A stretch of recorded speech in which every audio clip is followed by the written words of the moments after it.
bienvenue dans ce nouvel épisode de podcast. Je m'appelle Christelle et c'est l'épisode 15 de la saison 6 d'Inspiration. Donc c'est un podcast qui parle de tricot, de laine à la main, teinte à la main. Je suis teinturière et merci beaucoup de me rejoindre si c'est la première fois. Il y a un épisode de podcast tous les lundis à 17h sur la chaîne YouTube, sauf quand c'est un lundi lendemain de salon où là on saute un épisode. Il y a une mise à jour le lundi après-midi avec les mêmes remarques, donc pas de mise à jour quand c'est le lendemain d'un salon. Et une newsletter qui est envoyée tous les lundis pour vous informer, vous dire ce qu'il y a de nouveau. C'est un outil très important si vous êtes intéressé par mon travail, que vous souhaitez acheter de la laine. C'est vraiment le moyen de communication privilégié que j'utilise pour vous donner les informations importante et pertinente pour la vie de la boutique. Voilà. Et donc si vous êtes des habitués, hello, j'espère que vous allez bien. J'ai eu le plaisir de voir de nombreuses personnes qui sont de l'autre côté de l'écran au dernier festival de laine en or, et donc je voulais commencer par ça et vous faire un débrief du festival. C'était vraiment génial. J'y suis allée avec mes deux sœurs cette fois-ci et ma fille. On devait être que ma sœur, celle qui était avec moi à l'Écheveau des Mers, Claire, c'est la plus jeune, qui m'énerve parce qu'on a plus de 10 ans de différence, donc on n'est jamais dans la même dizaine et c'est très agaçant, d'accord? Elle est toujours dans la trentaine, elle m'énerve. Heureusement, j'ai la deuxième qui est celle du milieu qui m'a rejoint dans la quarantaine. Je me sens moins seule.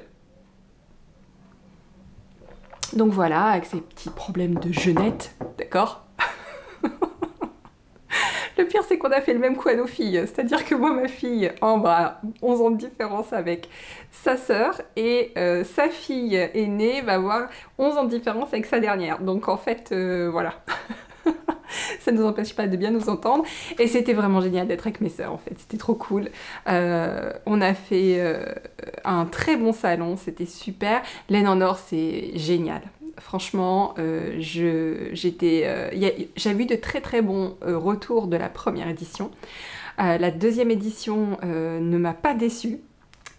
Génial. Le Quesnoy en plus c'est une petite ville qui est pleine d'intérêts historiques avec des remparts. Alors on n'a pas eu trop le temps de visiter, mais a priori la mère nous a expliqué que ça valait le coup. Donc la prochaine fois je candidaterai à nouveau et j'espère pouvoir avoir un petit peu plus de temps pour faire au moins un tour de la ville.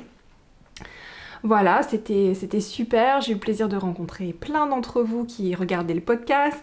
Les ventes ont bien fonctionné, c'était un très bon week-end, l'équipe d'organisation était au top, on a été chouchoutés tout le week-end. Tout le week-end, on a été chouchoutés. C'est vraiment génial parce que du coup, quand on a tout ce côté un peu confort sur un salon, c'est vrai que c'est plus facile, en fait. C'est plus facile. Quand on a accès au café, aux boissons facilement, on a accès à manger un petit truc facilement, il y a toute la nourriture qui est prévue, etc. Alors c'est le cas sur de nombreux salons, hein. Je le dis souvent, et je pense que si je ne dis rien, je vais jamais venir démonter un salon, c'est vraiment pas l'intérêt, mais quand c'est vraiment fait dans l'esprit de soulager au maximum les exposants, que ce soit agréable pour eux, parce qu'on est quand même sur le pont toute la journée pendant 2 jours, avec une installation et une désinstallation qui sont quand même, et puis le trajet qui sont fatigants, ce genre de petites attentions, c'est vraiment agréable. Donc merci encore à l'équipe organisatrice de laine en or, elles étaient absolument charmantes, c'était vraiment, il y avait une bonne ambiance, c'était trop cool, donc très bien. Voilà, et l'autre sujet dont je voulais vous parler, très important, vous l'attendez, je sais depuis un moment, c'est le calendrier de l'Avent. Ça y est, on se lance. Donc, j'ai pas mal d'infos à vous donner aujourd'hui, je vous les donne bien en amont, pour que vous ayez le temps de digérer, comprendre, vous organiser, etc. Voilà comment ça va fonctionner. Déjà, je vais vous présenter le thème. D'accord? Je vous montre le thème. Donc le thème, c'est Cozy Mystery. Ok? Alors, je vais vous expliquer un petit peu pourquoi. Déjà, cette année, j'avais envie de couleurs. D'accord? J'ai fait un calendrier de l'Avent qui était assez sage l'année dernière, qui n'avait pas énormément de couleurs pétantes. L'année d'avant, il y avait un peu plus de variété de couleurs, mais je suis restée dans des tons quand même relativement sages, à part un rouge un peu... Là, cette année, non. Cette année, c'est l'année de la couleur, d'accord? Le calendrier de l'Avent va être plein de couleurs, ok? Je pense qu'il y aura du fluo, d'accord? J'aime autant vous le dire. Je pense qu'il y aura pas que du fluo, mais il y aura du fluo, ok? Soyez pas surpris, c'est l'année de la couleur, d'accord? Donc, ceci me permet de mettre absolument tout ce que je veux dedans. Il y a absolument toutes les couleurs dedans. Il n'y a pas énormément de fluo, mais quand même, il y a tout, ok? Donc déjà, en termes d'univers de couleurs, c'est bon. Je vous annonce, ce sera coloré, d'accord? Ce sera coloré. Ensuite, pourquoi Cozy Mystery? Alors, vous savez que je déménage à la campagne, d'accord? Je le dis à chaque épisode, à peu près 5 ou 6 fois par épisode, je déménage à la campagne. Je vais déménager dans un village, ok? Et j'ai pas encore fait l'expérience vraiment, parce que même quand j'habitais avant de vivre en région parisienne, j'habitais déjà à la campagne, mais quand même pas tant à la campagne que ça, on était quand même en périphérie d'une grande ville. Donc là, je vais vraiment être à la campagne. Et pour moi, la campagne, ça m'évoque tout de suite. Alors après, je vais certainement changer d'idée, mais en tout cas, en ce moment, maintenant, ça m'évoque les Cozy Mystery. Alors si vous savez pas ce que c'est qu'un Cozy Mystery, c'est un genre littéraire, un sous-genre littéraire des romans policiers, où en général, il y a quelques items qui définissent le genre, qui sont assez importants. Mais pensez Agatha Christie, pensez Agatha Raisin, pensez Hamish Macbeth, pensez tout ce qui est typiquement un meurtre, mais ça à chaque fois.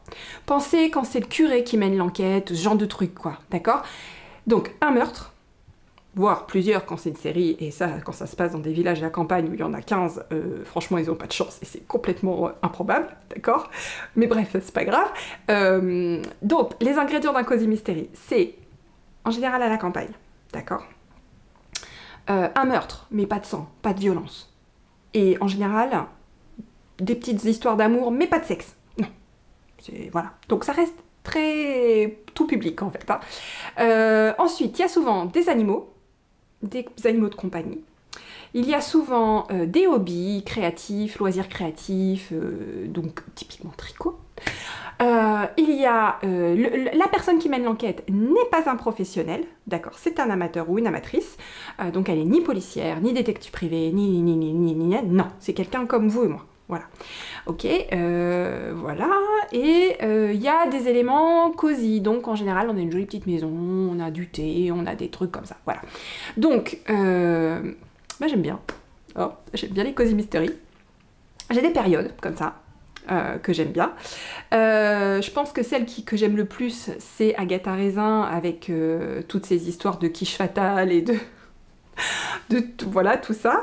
Mais ce que vous ne savez peut-être pas, c'est que, parce que c'est pas très présent en français, mais en anglais, il y a un sous-genre du sous-genre qui est les Cozy Mystery tricot. Et crochet, et couture, mais tricot, d'accord? Et alors là, et c'est là en fait, c'est ça l'inspiration pour le calendrier de l'Avent. Alors là, les jeux de mots, mais on ne les arrête plus les meufs, on ne les arrête plus, d'accord?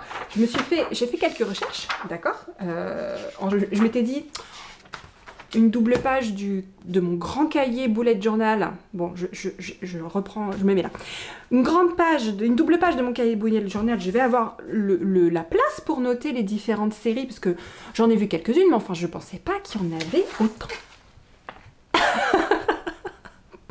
D'accord? Voilà, tout ça, c'est Cozy Mystery tricot, ok? Donc, ce qui est très cool, c'est qu'il y en a une qui vient de sortir, qui s'appelle The Vampire Knitting Club, donc le club de tricot des vampires. Et ça, c'est traduit, ça commence à être traduit en français, le premier tome s'appelle Croc et Accro, c'est de Nancy Warren. Tous les autres, malheureusement, ils ne sont pas traduits en français, mais c'est pas grave. L'idée, c'est pas forcément de tous les lire, l'idée, c'est de s'imprégner de l'univers Cozy Mystery, d'accord? Et de profiter un maximum des jeux de mots, d'accord? Parce qu'en général, c'est un peu comme les titres sont un peu mis comme des parodies de grands titres policiers, voilà, comme au lieu de Silence of the Lambs, donc le silence des agneaux, on a Silence of the Lamas, d'accord? Les silences des lamas. Donc, pour commencer, The Postman Always Pearls Twice. Le facteur sonne toujours 2 fois, c'est le facteur fait toujours 2 mailles en vert. Et là, il y a aussi Last Will and Testament, donc votre dernière volonté, votre testament et votre dernière volonté. Là, c'est votre testament et dernière laine, parce que will et wool. Donc à chaque fois, j'ai décidé, pour ce calendrier de l'Avent, qu'il y aurait chaque jour, la couleur porterait un nom de Cozy Mystery Tricot. D'accord? Donc, je vous en ai donné quelques-uns aussi, mais il y en a d'autres que j'adore, qui sont Skin of the Crime, d'accord? Les chevaux du crime. Murder in Merino, meurtre en Mérinos. Fatal Fleece, la toison fatale. Qu'est-ce que j'ai vu d'autre qui m'a fait marrer? Death by Cashmere, la mort par le cachemire. Donc, autant vous dire que ça m'a donné envie d'en lire plein, d'accord? Il y a aussi Knit Fast, Die Young, tricoter vite, mourez jeune. For Better or Worsted. Pour le meilleur ou pour le pire. Parce que c'est worst, le pire, c'est worsted, c'est d'épaisseur de laine. D'accord. Needled to Death. Aiguillé à mort. Non mais quand j'ai fait cette liste là, mais j'étais morte de rire. Franchement, Knit of the Living Dead, le tricot des morts vivants. Non, il y a des trésors. Il y a des trésors. Voilà, vous saviez que ça existait ça? Il y a tout un monde. Hein. Moi j'ai l'impression d'avoir poussé une porte et d'être rentrée dans un truc et les gens font la fête depuis des années, j'étais pas au courant, d'accord? Donc, dans la série The Vampire Knitting Club, sachez qu'il y a 14 tomes, d'accord. Dans la série, je pense que celle qui revient le plus souvent, c'est Maggie Sefton, qui a 80 ans, qui a donc fait Skin of the Crime, Drop Dead Stitches, Knit One, Kill Two, Needle to Death, Yarn Over Murder. Bon, elle en a fait 15, d'accord. Ensuite, après on a des thèmes, d'accord. On a les intrigues mystérieuses de la retraite tricot, d'accord. Ça c'est Betty Ekman. Elle a écrit Gone with the Wool, autant n'emporte la laine. Il y a aussi Silence of the Lamb's Wool. Là c'est encore un autre spin sur le silence, le silence des agneaux. Ça c'est le silence de la laine des agneaux. Voilà, elle en a fait pas mal. Il y a l'équipe Knit and Nibble Mystery, c'est Knit, tricoter et Nibble Mium Mium. Il y a des chats partout. Alors là c'est Murder She Knit au lieu de Murder She Wrote. Fatal Yarn. Knit of the Living Dead, qui est pas mal aussi. Il y en a plein, hein. Il y a Anne Canadeo, qui elle, c'est le groupe de tricot des moutons noirs. Avec par exemple Pearls and Poisons, maillon vert et poison. On a aussi, il y en a un qui est pas mal, qui est aussi The Haunted Yarn Shop Mystery, donc c'est les mystères du magasin de laine hanté. C'est Molly Macrae qui écrit ça, et donc il y a Last Will and Testament, il y a Spinning in Her Grave, donc se retourner dans sa tour, mais là c'est avec un rouet. Voilà. Bon, il y en a plein. Il y a aussi le groupe de tricot du bord de mer, c'est Sally Goldenbaum, et là on a donc, c'est elle qui a fait donc Death by Cashmere, mort par Cashmere, et Murder in Merino, meurtre en Mérinos. Il y en a plusieurs. Il y a aussi toute une série qui se passe sur des festivals de laine. Et donc là, on a Wicked Yarn, une laine maléfique, mauvaise. On en a 3 ou 4 dedans. Mais enfin bon, on a quand même le Black Sheep Knitting Mystery, donc le groupe de tricot du Monton Noir. On a 13 tomes. Seaside Knitters Society Mystery, la société du tricot du bord de mer, enfin le club de tricot du bord de mer, on en est à, je crois, 15 ou 16.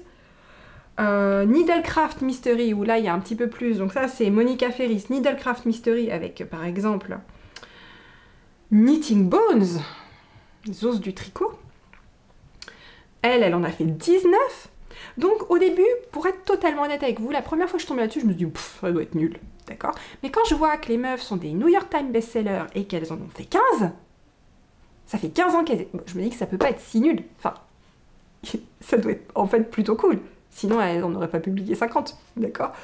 Bon voilà, c'était la découverte. Hein. Pour la postérité, je vous remontre mes notes. Moi qui pensais avoir de la place, au final, ça s'est transformé en n'importe quoi.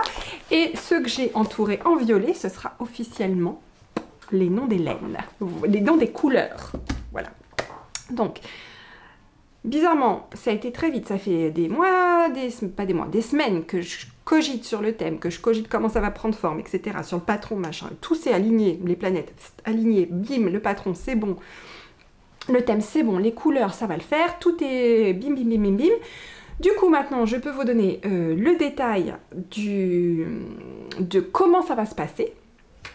Alors, bon, je suis désolée, vous allez avoir un reflet tout pourri, mais je ne vois plus clair. Voilà. Donc, je vous ai parlé des gens qui étaient en liste prioritaire. Donc, non, c'est pas possible, c'est juste pas possible. Je me fais moi-même mal aux yeux en me regardant dans le retour. Donc, les gens qui étaient sur liste prioritaire, pour rappel, il y a des personnes qui sont sur liste prioritaire, il n'y en a pas 50, hein, mais ce sont des personnes qui n'avaient pas pu avoir celui de l'année dernière et qui m'avaient contacté en me disant « Christelle, s'il te plaît », qui étaient sur liste d'attente en fait. Voilà, liste d'attente pour celui de l'année dernière et qui n'ont pas pu l'avoir. Donc, ces personnes-là, je vais les contacter dans le courant de cette semaine pour vérifier qu'elles sont toujours intéressées. Voilà. Je vous avais dit que je baissais un peu les quantités parce que voilà, j'ai ce déménagement là, donc il faut que je préfère vendre maintenant un peu moins et en remettre en boutique si j'ai la capacité d'en rajouter, donc il y en aura un peu moins que l'année dernière. Les prix sont un peu plus élevés puisqu'il y a augmentation des matières premières, des bidi. Donc le prix pour les 24 mini est à 159 et le prix pour 24 mini plus un écheveau plein est à 179, sachant que cette année je fais équipe avec Letty, donc il y aura une bougie taille comme ça dedans, un parfum exclusif, d'ailleurs je suis en train de brûler fruits de fin d'été qui a une odeur de figue incroyable, donc elle va nous faire un parfum exprès pour le calendrier de l'Avent. Et je vous prévois d'autres petits accessoires à l'intérieur. Voilà. Et après, alors, en termes de comment ça va se passer. Parce que c'était pas suffisant de déménager et de faire le calendrier et tout ça en même temps, les salons, machin, je m'étais dit, je m'ennuie un peu. Voilà. Donc, je suis en train de changer de site internet et de statut. Tous en même temps, ça va être fantastique. Donc, ça veut dire que le 30 mai, c'est la date que je vous avais annoncée pour la vente des calendriers. Alors, ça va se faire en 2 temps. La première étape, ça va être comme l'année dernière, avec le formulaire Google Form. Et ça, ce sera le 30 mai. D'accord ? Et je vais, du coup, vous envoyer le lien dans la newsletter. Donc, attention, ce sera un mardi. Là, 2 fois de suite, les mises à jour seront les mardis, parce que jour férié, parce que retour de salon. Là, notez bien, c'est le 30 mai, mardi 30 mai. Parce qu'il y en a certaines d'entre vous qui bossent, beaucoup je pense, voilà. Je vous le fais à 19 h au lieu de 17 h. Donc, le mardi 30 mai à 19 h, je vais envoyer la newsletter dans laquelle vous aurez le lien pour remplir le formulaire Google Form, d'accord? C'est tout pour le moment. Vous n'aurez pas à acheter le calendrier tout de suite, vous remplissez le formulaire Google Form et là, ce sera premier rempli, premier inscrit sur la liste, d'accord? Le paiement interviendra un peu plus tard au mois de juin. Je vous contacterai, alors plusieurs raisons. Parce que j'ai entendu ceux qui me disaient que fin de mois c'était jamais facile, etc. Donc ça, on décale à début juin. Et parce que normalement, sur le nouveau site internet, je vais pouvoir vous proposer en plus des facilités de paiement. Donc si tout se passe bien, tout comme j'ai anticipé, ça devrait pouvoir, vous devriez pouvoir profiter de facilités de paiement en 3 fois sans frais. Donc, à confirmer. D'accord, je vais faire le max pour que ça fonctionne. Il y en a aussi d'autres qui m'ont contacté pour pouvoir l'avoir, le payer en plusieurs fois. J'accepte pas de paiement en plusieurs fois par chèque, donc ça c'est pas possible. Par contre, je vais voir si j'arrive à mettre en place ce système de paiement en 3 fois sur le site. Donc, ça veut dire que la première étape, c'est le 30 mai, c'est l'inscription. C'est premier arrivé, premier servi. Vous vous inscrivez. Moi, j'ai la liste par ordre chronologique.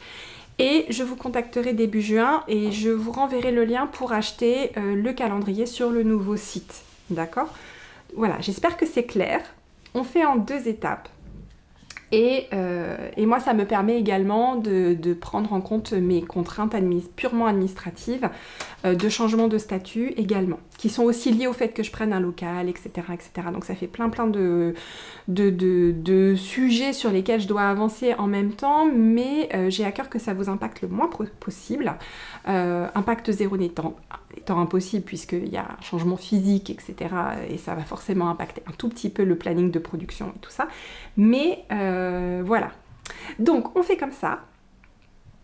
Si jamais vous arrivez trop tard pour vous être inscrit et puis malheureusement vous êtes la 101e ou la 102e alors que c'est limité à 100, je garderai une liste d'attente puisque là il y a une réelle possibilité que j'en rajoute 25, d'accord? Mais ça, je le saurai une fois que j'aurai déménagé, une fois que l'été aura passé et que j'aurai avancé sur la teinture, d'accord? Donc, si jamais ça vous intéresse, je garde vos coordonnées vous vous êtes inscrit, je garde vos coordonnées et je vous recontacte plutôt à l'automne si j'arrive à en faire plus. Et à ce moment-là, je pense que je les mettrai en vente plutôt octobre, même voire novembre, hein, une fois qu'ils seront teints et prêts. Voilà. Et voilà, et je crois que c'est tout ce que j'avais à vous dire. Donc si je récapitule, 30 mai, 19 h, newsletter, le lien pour vous inscrire. Pas de paiement immédiat, le paiement ce sera plutôt première quinzaine de juin, mais le lien pour vous inscrire, ça aura valeur d'achat. Pour quand vous vous inscrivez au 30 mai, c'est que vous me dites ok, moi j'en prends un. Voilà. Ok, et voilà. Et alors le coloris du mois de juin de l'almanach, du coup, il sera mis en vente encore un mardi, le mardi 6 juin, puisque je serai à Porto le 3 et le 4 et que je rentre le 5. Voilà, donc je décale du coup de 24 heures la mise à jour donc des précommandes du coloris du mois de juin. Je suis pas si mal au niveau du planning et des précommandes. Je pense que je vais pouvoir... Je vous avais annoncé des délais très très longs. Là, j'ai commencé à faire partir les précommandes du mois de mai. Donc voilà, et j'ai bon espoir de pouvoir faire partir les clubs 3 mois avant, je vous avais annoncé mi-juillet au plus tard, c'est très possible que j'arrive à les faire partir un peu avant. Ça je vous en reparle en temps utile. Bon bah voilà, je crois que je vous ai tout dit pour le calendrier de l'Avent. J'ai rien oublié. Bon, j'espère que le thème vous plaît. Moi, je suis assez à fond. Et donc, je sais pas pourquoi est-ce que j'ai fini de vous expliquer? Oui, que voilà, enfin, la vie à la campagne m'évoque les Cozy Mystery. C'est pour ça, en fait. La vie à la campagne me fait tout de suite penser à ça. Bon, sinon, vous avez peut-être remarqué que je porte ce magnifique pull. Je l'ai fini. Je l'ai fini hier et comme il faisait magnifique, je l'ai bloqué hier, séché hier et je le porte aujourd'hui. Donc le voilà, c'est le Phase Sweater. Ah, attendez, je peux pas me reculer. Je sais me reculer. Voilà, c'est le Phases Sweater de Jennifer Berg. Je suis super fan. Encore merci à Aurélia de m'avoir acheté ces boucles d'oreilles qui sont juste parfaites avec. Il est super. Alors quand avant de le bloquer, il y avait la partie jacquard ici qui gondolait complètement. Mais au final, en ayant fini les manches et en l'ayant bloqué, ça va. C'est quand même assez large, hein. Bon, après, je vais pas me plaindre, j'avais pas fait d'échantillon. Je crois pas en l'échantillon. Je crois pas dans la théorie de l'échantillon. J'ai pas la foi. Je trouve que... Bref, bon, j'ai pas fait d'échantillon. Il est un peu grand. J'aurais préféré qu'il soit un tout petit peu plus ajusté, un peu moins d'aisance positive, mais enfin, quand même, je dirais que dans l'ensemble, je suis super contente. Voilà. Je crois pas à l'échantillon parce qu'en fait, il n'y a pas le poids du pull, on sait pas, enfin c'est assez délicat de savoir comment ça va se comporter une fois que le pull se détend avec... C'est le poids en fait, c'est surtout le poids du pull qui agit sur la qualité du tricot et je me rappelle encore l'échantillon que j'avais fait pour mon Magnolia Chunky mais qui était genre qui n'avait rien à voir avec l'échantillon mesuré sur le pull. Donc c'est pour ça que quand je vous propose des kits et que je recalcule les quantités de laine, j'aime bien le faire sur quelque chose que j'ai tricoté parce que ça me permet vraiment d'asseoir les quantités par rapport à l'échantillon pris sur le pull lui-même et de vous dire par rapport à ça. Et après, bon, vous avez vous le même problème derrière puisque si vous faites un échantillon et que c'est pas la même texture que le pull au final, bah, ça va pas vous aider, mais bon. C'est ce que j'ai trouvé de plus... c'est ce que j'ai trouvé de plus efficace pour vous conseiller sur les quantités. Et jusqu'à présent, j'ai pas eu énormément de personnes, j'en ai eu quelques-unes, mais j'ai pas eu énormément de personnes qui m'aient acheté des quantités pull et qui m'ont dit qu'elles n'avaient pas assez. Bon, enfin, il faut toujours prévoir un peu plus quand même, hein, vous savez. Bon, en tout cas, j'ai prévu un petit créneau de teinture pour faire des kits si ça vous intéresse. Je vous invite à me contacter sur la boutique Etsy. Je pense que je vais faire un assortiment de couleurs. Je ne sais pas si vous serez très nombreux à vouloir faire ces mêmes couleurs-là. Mais franchement, une fois fini, je le trouve pas si flashy. Il est flashy, hein. Il est flashy, mais il n'est pas si flashy. Je le trouve vraiment très cool. C'est un peu atténué par... Alors, je voulais vous montrer quand même. Vous voyez, ça c'est Autumn Rainbow. C'est un coloris qui va avoir tendance à faire du pooling si on n'alterne pas les échevaux. Et là, j'ai alterné les échevaux. D'accord? C'est important d'alterner les échevaux. Voilà. D'ailleurs, à ce sujet, je voulais vous montrer autre chose.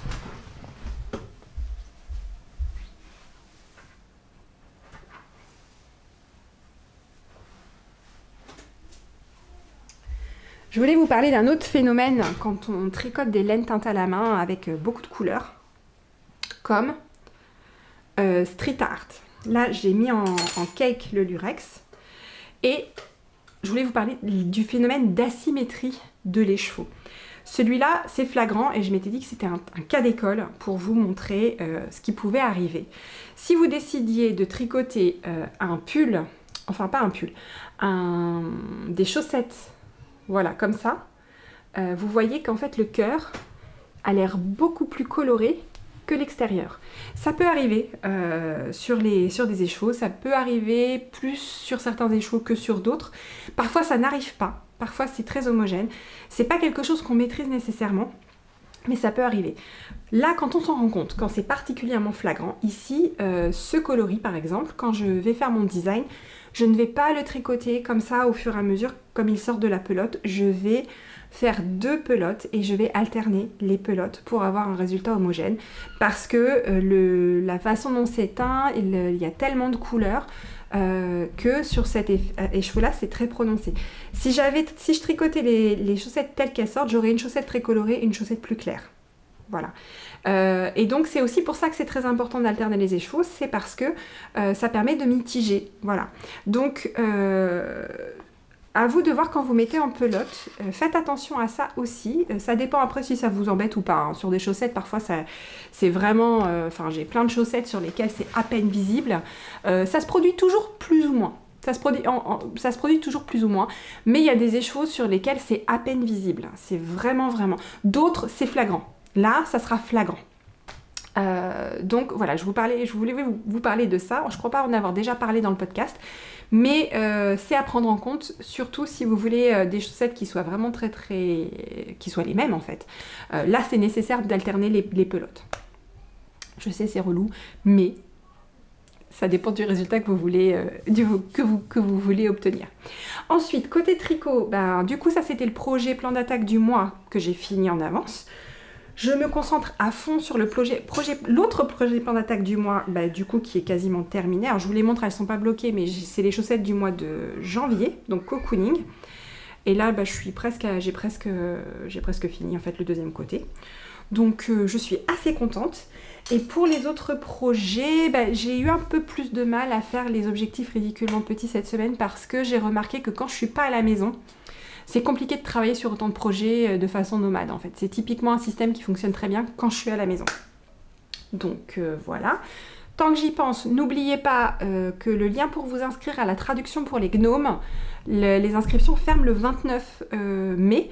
Donc le lien est dans la description, dans la bio. Surtout, n'oubliez pas de vous inscrire avant parce que cette fois-ci, je clôture et j'y touche plus. La prochaine possibilité pour vous d'avoir accès à la traduction, ce sera quand elle sera disponible fin juin sur le site internet après le Calmystère.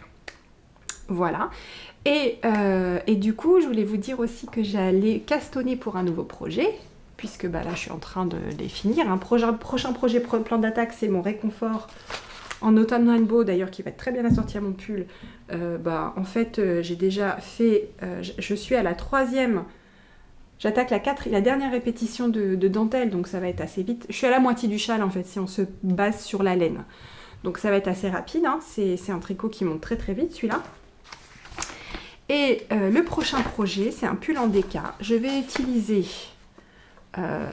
Street Art en déca, qui rend très très bien en déca. Street Art, c'est très joli.